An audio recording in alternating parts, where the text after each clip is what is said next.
Parliament house के अंदर जो पकड़ धकड़ हुई, पार्लिमानी हिस्ट्री के अंदर ऐसे वाक़यात को स्याह दिन के तौर पर ही याद रखा जाता है। इसके ऊपर अपोजिशन वाले तो तकरीरें कर रहे हैं, आज बिलावल भुट्टो ने भी इसके ऊपर अच्छी बात की, लेकिन जो अयाज सादिक साहब का और प्राइम मिनिस्टर का रोल है वो अभी भी क्वेश्चनेबल है।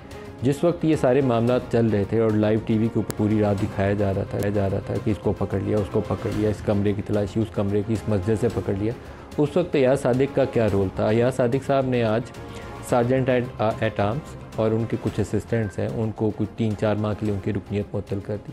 असूली तौर पर अयाज सादिक साहब को अपनी रुकनीत या प्राइम मिनिस्टर साहब की रुकनीत मुअत्तल करनी चाहिए थी। ये कस्टोडियन ऑफ द हाउस है। किसी सिपाही या हवालदार को मुअत्तल करके आप कहें कि आपकी ज़िम्मेदारी पूरी होगी तो ये बात दुरुस्त नहीं है। और ये तरीक़ाकार आम तौर पर जब हुकूमत में लोग होते हैं ना, उस वक्त आंखें बंद करके होने देते हैं कि ठीक है अपोजिशन को डंडे पड़ रहे हैं, हमारी कौन सी बारी आई है। लेकिन वो बारी आते हुए ज़्यादा टाइम नहीं लगता, कुछ ही अरसे में उनकी अपनी बारी आ जाती है।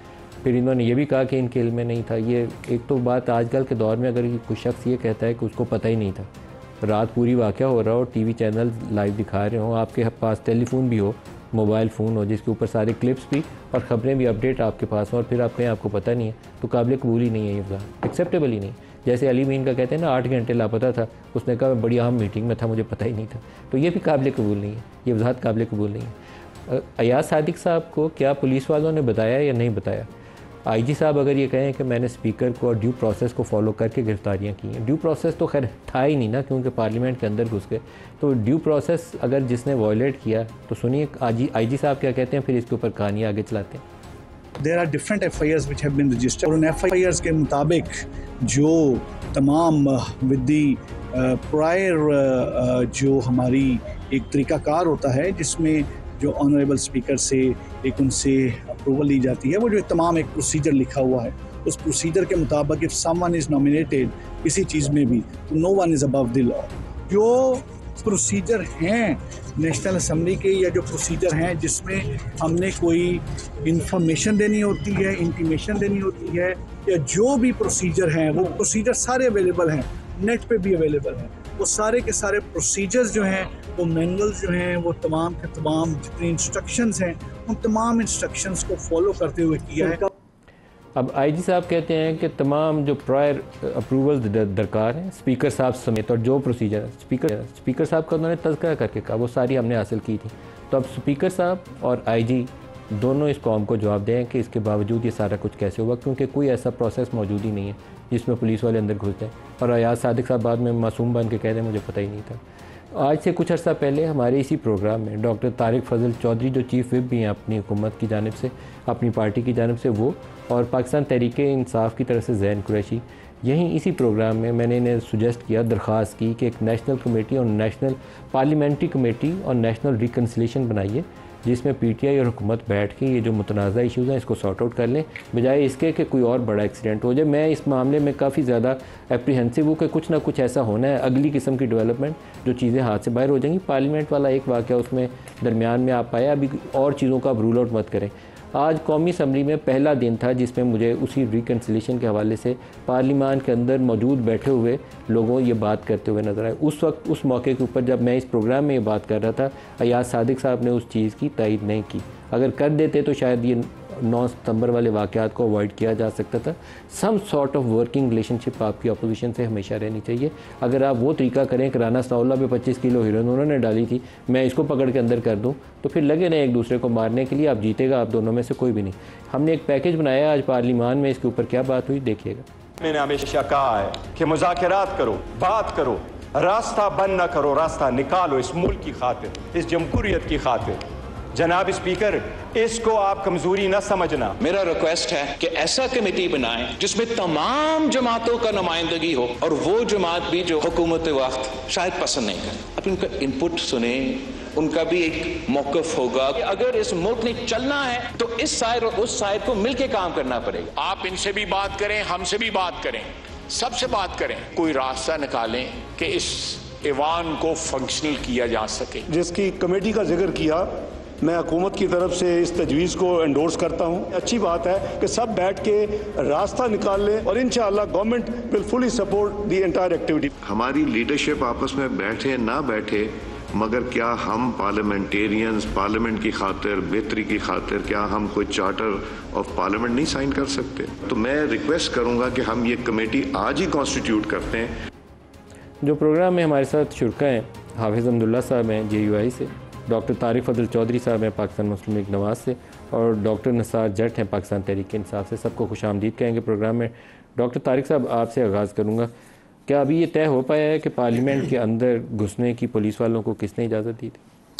बिस्मिल्लाहिर्रहमानिर्रहीम। मलिक साहब, गुजारिश ये है कि कल जो इंसिडेंस हुआ उस हवाले से आज जो पार्लियामान में गुफ्तगू हुई, आप ये देखें कि जो ट्रेजरी बेंचेज़ हैं हुकूमत के, जो हमारे सीनियर तरीन मेम्बरान हैं, ख्वाजा आसिफ साहब हैं, और उसके अलावा जिन सीनियर्स ने बात की, आज सागडार साहब तशरीफ़ फरमा थे, बिलावल साहब थे, किसी ने भी कल के इस अमल को सराहा नहीं है कि वो बहुत कोई अच्छा अमल हो गया। ख्वाजा साहब की पहली तकरीर दुरुस्त नहीं थी, वो तो जस्टिफाई कर रहे थे कि आपने जो कुछ किया है 9 मई को, उसके बाद आपके साथ ये कुछ होना चाहिए।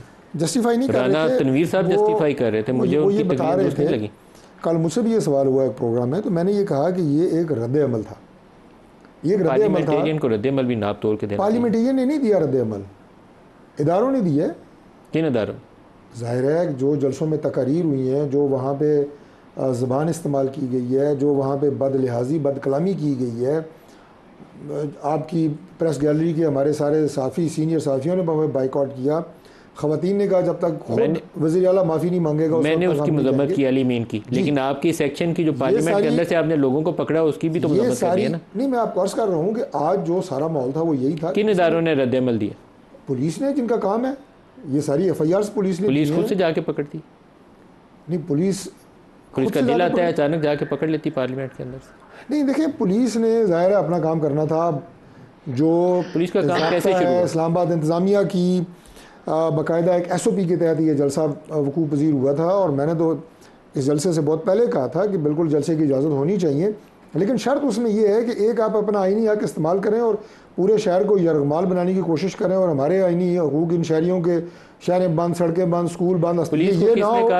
और उसके बाद मैं बस ये मैं मुकम्मल कर लूँ। उसके बाद ये कि मौके के ऊपर कैसे आना है, जाना है, पुरअमन तरीके से डिस्पर्स होना है। वहाँ पे पुलिस पे पथराव हुए, पुलिस की गाड़ियों को नुकसान पहुँचाया गया, पुलिस के अफसरान ज़ख्मी हुए।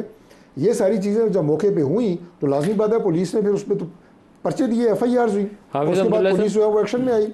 ये हम किसी बहुत बड़े ना साने का इंतज़ार कर रहे हैं कि होगा तो शायद हमारी आंखें खुलेंगी, तब तक नहीं खुलेंगे। अभी हम सोचते हैं कि हम डंडे के ज़ोर से जिसका दिल आएगा उसको हाँक के ले जाएंगे। इसी तरीके से सियासत सारे इसी तरीके से कर रहे हैं।